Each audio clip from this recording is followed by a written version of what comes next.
Hey guys, welcome back to my channel. Today I am doing a little mukbang with you guys. I'm eating tteokbokki and sushi today. The whole purpose of this mukbang is to talk about my Korea trip, sharing some tips and tricks when traveling in Korea, things I've encountered in Korea that I like to storytell to you guys because Korea was definitely an experience.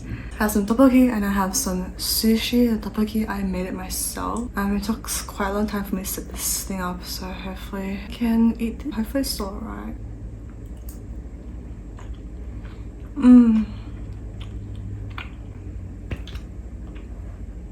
Oh my god, I mean it's so spicy and it's so chewy as well. It's just so delicious. I think I'm gonna get another cup just in case everything falls because this is my setup right now. My little bowl, and this is basically my setup. Currently, like as you can tell, I'm sitting on the ground because this is the only way that I can set up the mukbang where you guys can actually like kind of see what I'm eating and seeing me as well. Just the height, I literally have like 3 different containers like stacked up so I can have this height enough so the food's close to me as well. So I am gonna try some sushi. This is some prawn sushi. My mom actually bought this sushi, I didn't make it myself. And actually I was going to make some ramen, budak ramen that I bought from Korea for today's mukbang, but I have on a diet recently. Like I used to love budak ramen. I used to eat it every single week. But ever since I got back to Korea, I've moved places and I've just been busy. Never had the time or space to make budak ramen as well as try to film this. And I just started with tteokbokki instead. I went to Korea and Singapore last December and it was a really fun experience. I went with my sister and my auntie, and so it's kind of the first trip without my parents overseas. Well, I have traveled overseas without my parents, but it's the first trip that me and my sister went overseas together without our parents, and I thought that we would not get along and we would fight a bit because you know how sisters are, but surprisingly we didn't really fight that much and we really enjoyed our time in Korea. So in this tteokbokki I have some bacon and I have some cabbage. I used to add like egg and fish cake as well, but we didn't have those ingredients today. And I usually also add budak ramen as well because my sister loves roast tteokbokki. The sauce is soft and with the powder, cheese powder makes it so much more creamy. So this is kind of the first story that I want to tell you. I went to Singapore first for a little layover because that's where my auntie lives before I went to Korea. On the flight to Singapore, the flight was about like a 9 a.m. flight. So we were up since like 4 a.m. I guess. And I think my sister, she just had like a hash brown. I had a McMuffin for breakfast.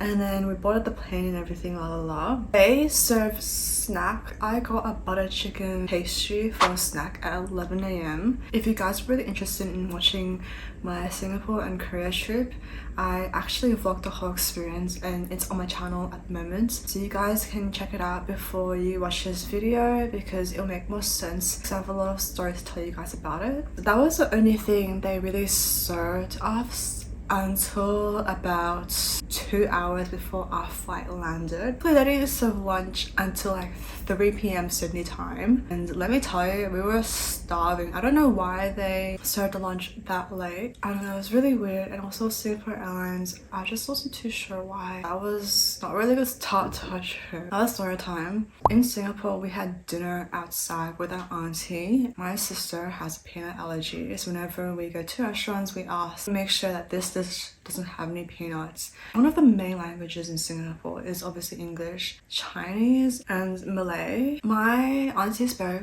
Chinese later and she was like, can you make sure this dish doesn't have any peanuts? And basically the waiter told her, oh, I'll let you know if this dish has peanuts because the restaurant is a Hong Kong restaurant as well. So we ordered Tteokbokki Mukbang. We also ordered the salted egg chicken fried rice kind of. We got the dishes, we were eating just fine. We started off with the Tteokbokki Mukbang. That was the dish that came out first, and then we were eating the salted egg chicken with fried rice. I ate before my sister did. It's just so delicious. I didn't realize until later on is that the dish had like pickled vegetables, and on that pickled vegetables had sprinkled peanuts on it. Eating at Vionna Malaysian cuisine.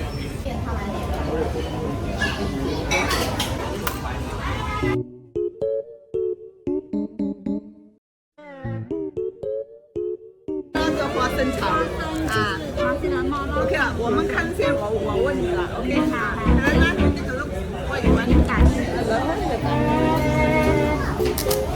I like this salted egg roll. Sorry? I haven't tried it yet. It's not fried yet. It's fried rice. Oh.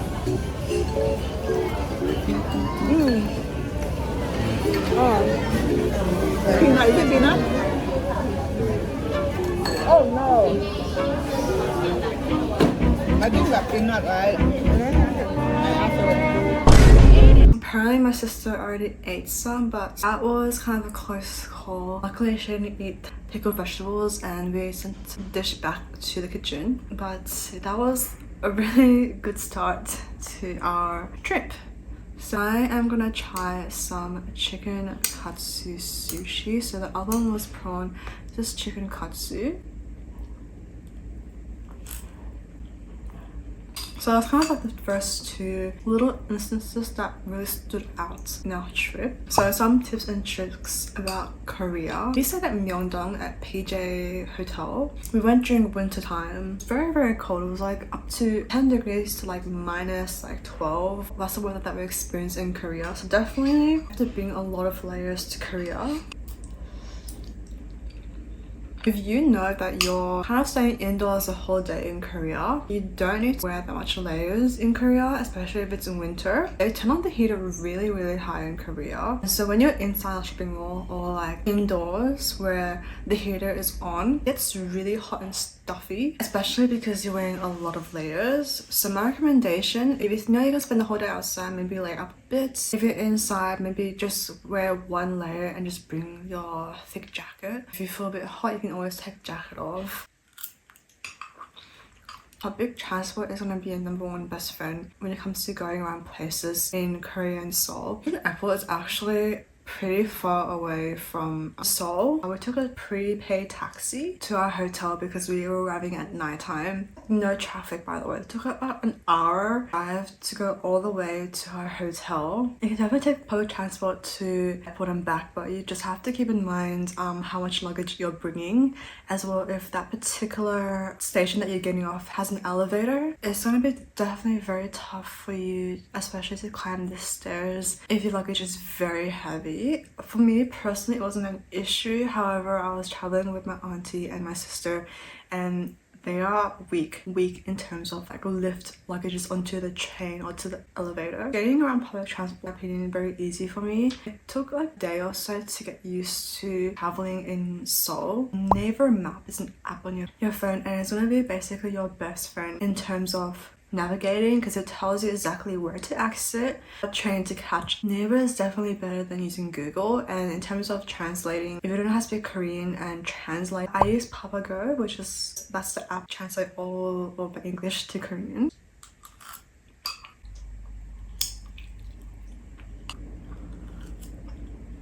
Definitely on that day when you know you're gonna go shopping, make sure to bring like a small carry-on bag, because let me tell you, it is so much easier to transport all your bought goods in that particular carry-on luggage instead of having to carry those shopping bags yourself. It just made it so much more easier, in my opinion, just to like use a carry-on suitcase. There's gonna be times where if you're taking the train, public transport, you have to lift it up. It's better than like lifting the bags full of stuff we bought every for the whole day than just for like a minute or so. And I was able to lift up the luggage anyway, so that because I was strong enough. But if you're traveling with your husband, your boyfriend, someone who's really strong, I don't think they're gonna struggle as much carrying it from the flight of stairs. And also, they work pretty well in like escalators. Some train exits that don't have escalators or elevators, so you definitely have to bring up the stairs. There were so many places that I wanted to go and eat in Seoul, and I didn't get to try all the cafes because I realized very quickly how much I ate in Korea. And if you're trying to go cafe hopping, like, let me tell you, one cafe a day is enough for me personally. I definitely didn't get to go to all the ones that I want to go to. We didn't really plan where to eat in Korea. We just like went with the flow in Korea in terms of places to eat. It just depended on where we were, but there were some places that we tried, we didn't really like, so maybe it is a good idea to kind of like plan where you eat depending on where you are going that particular day. So some tips and tricks in Jeju. If you want to really explore Jeju, you definitely need to hire a car because the public transport is not that great in Jeju. If you want to get to places easily, definitely recommend hiring a car for the trip. Everything is so much closer traveling wise, distance wise, when in Jeju. Like, Jeju is not that big. We went around the whole of Jeju. It took us about 2 to 3 days of traveling. Well, that's because we stopped at places. Another tip for Jeju is if you're planning to do the Jeju, Seoul, maybe Busan trip to Korea, I recommend Jeju being your first stop in the whole trip. Their luggage limit is 10 kg carry-on and 15 kg for check-in. That's for Jeju Air. I think Asiana or some other airlines that do 20 kg. But if you know you're going to be shopping a lot, don't make, especially if you know you have bought like 30 kg luggage like in Seoul to like back to like Singapore or like Australia. Make sure Jeju is first, so you don't just kind of struggle with like how much baggage you have when you go to Jeju. We had to buy extra baggage because of that. I think we bought an extra 5 kg each. On the way to Singapore, my luggage is already like 15 kilos. If you think you're going to do a lot of shopping, make Jeju your first destination and then you go to Seoul and Busan, because unless you're okay with paying extra for baggage. What I realized is like most of the people that have traveled to Jeju are from Korea, so they don't bring a lot of things. We had to take 2 taxis because they could not fit our luggage inside, and I think on the way back we had to take a big luggage. Luckily it's only the 3 of us, because I imagine if it was 4 people it would not work. Personally, I recommend not going to Jeju in winter time, especially if you know that particular time of the year it's gonna snow. Because of this upcoming story that I am going to tell you. We took a plane to Jeju. I think that's the only way you can get to Jeju anyways. And that day, I remember in Seoul when we were taking a taxi to Gimpo Airport. First of all, the traffic was insane that particular time. It took us about like an hour and a half just to get to the airport. I think it's faster to just catch a train in that aspect, but we had a lot of luggage. I remember we were standing still in traffic, like the car wasn't moving, and the wind, it literally shook the car. It should have been the first telltale sign of what was going to happen. So that night, our flight was at about either 7 or 8 p.m. at night. Mind you, the flight, everything like taking off, landing, everything was an hour. When we arrived there, and that was the coldest day, my hands were freezing when I was trying to take the luggage inside into the airport. So the flight to Jeju got delayed because wind problems, which you could foresee because obviously that day was pretty windy. It was really cold as well. They actually issued a public health safety warning. I remember very clearly that day. My iPhone, I remember because it was like in Korean. I was like, what's this? I don't know what it was. Like, I couldn't read Korean, so I had to translate it to Papago. Our flight was delayed because of wind, and finally we got to take off. And let me tell you, it was kind of like a shit show because we bought 3 carry-ons because Jeju was our last stop for the trip. So we had all our shopping done. I don't know why I had to take a bus from our gate to the airplane. The airplane wasn't immediately at our gate. My sister actually could not carry the carry-on luggage. It was only like I think it was 10 kilos. They couldn't carry 10 kilos, so I had to help them carry it, including my own luggage as well, down the stairs to the bus because the gate to go downstairs and then onto the bus as well. And then the bus obviously did this thing where it like drove us to the plane and then obviously carry the luggage onto the ground, and then we have to still go up the airplane with the stairs, so I had to carry luggage as well. It was freezing. I think it was -3 degrees. That day was really cold, and so like my cheeks were like, just hurting because of how cold the wind was. It was windy as well, and it was obviously at nighttime, so it was the coldest It's just the coldest it's ever been. And then as soon as we got into the airplane, like it was just really hot because I put the heat up so high. It went from like -3 degrees to 28 degrees. I just could not handle it. I just don't understand why they have to put the heater up so cold if I'm already wearing layers. So I had to take my layers off as well. You know, I was just chilling, just relaxing. You know, we were on the plane. I was literally like on my iPad. Remember, I was watching Apothecary Diaries, just relaxing, and I put my iPad away. That's when we experienced the worst turbulence in my life. It was like legit shaking. I was trying to think of the Annapurna theory of like, you know, turbulence is like, just remember like you're in jelly and like the wind currents are coming from like up and downwards. I think that was kind of her theory. I don't remember the whole theory of the jelly in the plane, in the jelly kind of thing, whatever, turbulence theory. Because I feel like it didn't really work. That theory didn't really work. The turbulence started to happen when we were about to land. So obviously we exited the atmosphere of where plane turbulence is like jelly jiggling. If you get the Annapurna reference and theory, plane turbulence theory. So that didn't really help my anxiety. And there were times where I didn't know. I just felt like I was on a roller coaster where it was shaking and all of a sudden it would just drop. That feeling when you're about to go down at like a roller coaster, that was that feeling. And let me tell you, that is not a good feeling when you're on let me tell you, that is not a good feeling when you're on an airplane, especially when you're about to land as well. That was the worst turbulence I ever experienced, and let me tell you, I thought we were gonna die. And I've never prayed to God so hard in my life as in that moment, but at the same time I was panicking so much I couldn't even form thoughts in my head. I was literally just clutching my plane armrest, just like, because I was sitting in the middle. My auntie was sitting here beside me on the right and my sister had the window seat. Literally just clutching so much, so hard, and then trying to breathe. I could not even think to pray. I was trying to pray but I could not form the words in my head. Like, I thought how bad it was. Flight attendant was just saying announcements on the plane, but she announced it in Korean. Sometimes she'll translate to English, but sometimes she didn't. I had no idea what was going on. I just didn't understand anything she was saying on the plane. It got to the point where like we're shaking but we were about to land, right? And I was like, oh, thank the Lord that we were about to land. Like I could literally see the ground like coming closer and closer. I was like, oh, after this touches down, like I'm good, everything's gonna be okay. Like we were literally like this close. This is the ground, this is the plane. We're about like this close, like basically landing, right? And all of a sudden the plane goes like this and it goes like this. It starts to take off again, and then I was like, no, please no. The airline attendant, she told us that the plane couldn't land safely, I think because of the wind, and so that's why they had to take off again. And so we had to spend 20 minutes in air when we're still experiencing like really bad turbulence as well before we could land again. I felt like it became an hour-and-a-half flight, and after we landed everyone just clapped.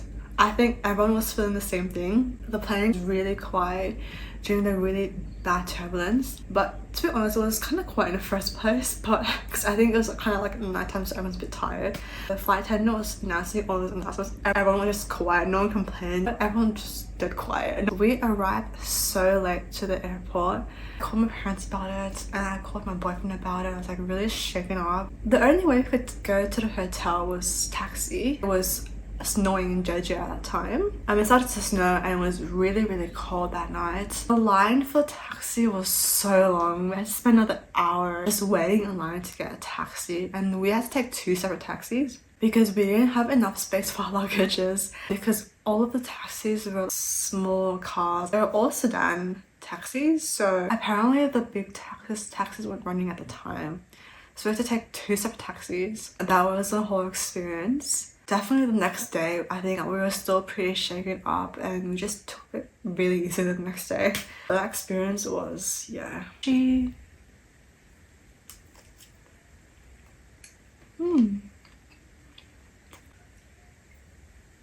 another story which involves Jeju as well. Honestly, I loved Jeju, my whole experience in Jeju. But getting there and back was like a shit show. Towards the end, it also started to snow really heavily in Jeju. There were instances where we went to the art museum. My auntie was driving the car rental, and there was like this slippery slope. We're on the way back to the main city in Jeju. Took in like check in our hotel, and this is the day before we had to leave to go back to Seoul. There was this particularly hilly area that we were about to come across. There were a few cars in front of us just standing still in traffic, and then my auntie, she was like, what's going on, like why are we stuck in traffic? And then she was like, oh no. Right in front of us was a car struggling to go up the hill because of how slippery the snow was, because it was snowing pretty heavily. This is a sedan, and I'm pretty sure they did not use any snow chains. I think there were like 5 guys trying to push up this car up the hill. I think the other direction as well, all the cars had to turn back because they had no way of going up down because of how slippery the snow was. And there was a bus like parked like kind of behind us that we passed. I feel like it was parked there for a reason. I don't think the bus was going to be able to hit the hill. The little slope in the road wasn't that high. It was literally like this steep, and I felt like the reason why the bus was parked there was because it could not drive up that hill. So my auntie, she was like, no, I'm not doing this.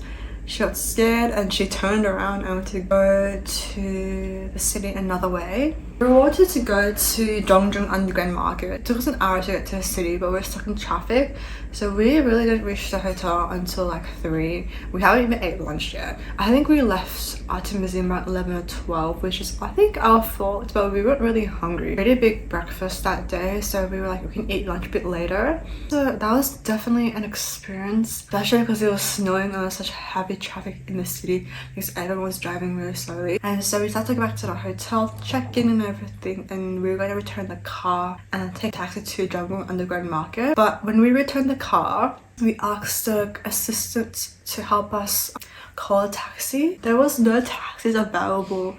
Apparently they didn't want to drive in the snowstorm, which understandable, but that meant that we were stranded basically at the car rental place. We could not go either to the underground shopping center or back to the hotel. We were like, what do we do?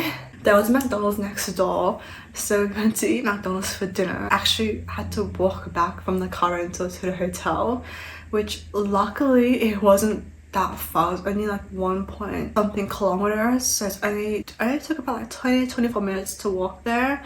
I think I personally would have preferred taking a taxi because it was snowing really heavily as well. That was an experience and we were fine. I think we were okay. It was still snowing really heavily that night and in the morning, and our flight the next morning, 8 a.m. in the morning, so we had to like really early first. So we're already in the airport just waiting for the plane so we can board. I think at the time I was already like tired. Been up since like I think 5 o'clock. Basically our flight got delayed and then got delayed again, and then it got cancelled. Luggage, and I tried to get a refund, but the thing is, it was not just our flight that got cancelled. Literally all the flights that day, I think the morning when it was snowing really heavily, it literally got cancelled in the airport. A line, we had to ask for either a change of flight or a refund, basically because everyone was experiencing the same thing. The line just to get a refund took like about another 3 hours. We told us the most exhausting experience ever, and then my auntie was really stressed because obviously I think we just knew that we weren't able to get flights that night, so she booked another hotel for us because hotels were getting booked up really quickly. We couldn't catch a flight until Saturday the next night. And let me tell you, our flight from Seoul to Singapore was the next day at noon. It was a really stressful situation because we were going to basically spend another 2 nights in Jeju. When I missed our flight from Seoul to Singapore, our flight was scheduled from Jeju to Seoul the day before. we were going to fly back from Seoul to Singapore. That's plenty of time. But because the flights were cancelled, everything was booked out. Literally every flight from every airline from Jeju to Seoul was booked out. Couldn't even fly until Sunday morning from Jeju to Seoul. It was definitely very stressful. So it was nearing Christmas period as well. That was definitely an experience. We definitely got to enjoy another day in Jeju, but I think I was over it. Whole experience. That's why I recommend not really going to Jeju during winter, because that can happen. That is basically my tips and tricks of basically going to Korea in terms of Seoul and Jeju, and those are kind of the stories that I want to share with you guys. I hope you guys really enjoyed this mukbang and story time, and I will see you guys in the next video.